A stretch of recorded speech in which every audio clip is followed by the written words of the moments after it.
Rahab, from a broken past to a place in God's plan. The night Jericho would fall began like every other night. The city gates were closing. Torches flickered along stone walls. And behind one window, a woman stood at the edge of a decision that would change history. Her name was Rahab. She did not know that generations would speak her name. She did not know that kings and prophets would come from her line. She only knew this: two strangers had knocked on her door. And danger had followed them inside. Rahab lived in Jericho, a city famous for its walls, thick, high, and confident. But Rahab lived on the wall. On the edge. On the margins of society. She was known for her past as a prostitute. Judged for her work. Labeled by others long before they ever knew her heart. In Jericho, she was tolerated, but never honored. Seen, but never valued. Yet Rahab was observant. She listened. She noticed. She remembered. For weeks, whispers filled the city. The Israelites were coming. Stories spread of a God who split seas, defeated kings, and moved with terrifying power. Jericho's walls stood tall, but its people were afraid. Rahab was afraid too. But fear did something different in her. It awakened faith. One evening, two men entered the city quietly. They were spies sent by Joshua, scouting Jericho before Israel's attack. They came to Rahab's house. And when the king's men came searching for them, Rahab faced a choice. Protect herself. Or trust the God she had only heard about.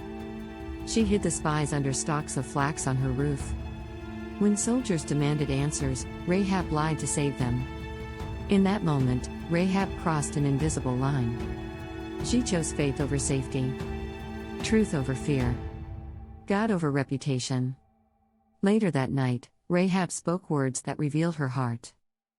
I know that the Lord has given you this land, she said. We have heard how your God dried up the Red Sea. The Lord your God.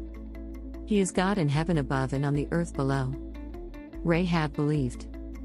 Not after seeing miracles, but after hearing. Faith was born in her long before the walls fell.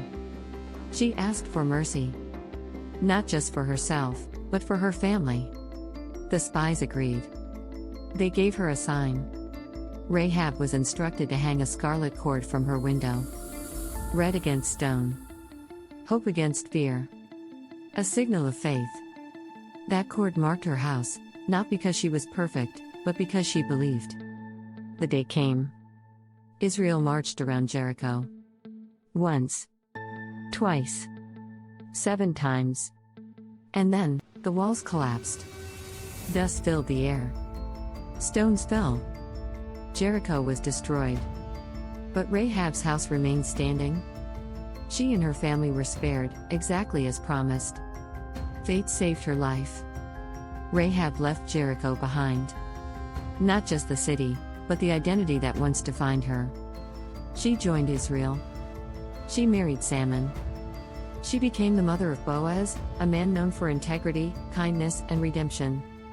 Generations later, Rahab's name would appear in the lineage of Jesus. A woman once rejected became part of God's greatest story.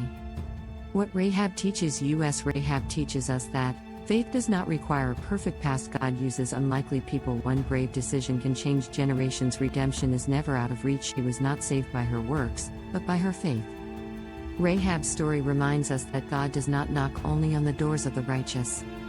Sometimes, He knocks on the door of the forgotten. He does not always save one, but saves one and the entire family. And when faith answers, history changes. Right pointing finger emoji. Subscribe to this channel to learn more about the people in the Bible.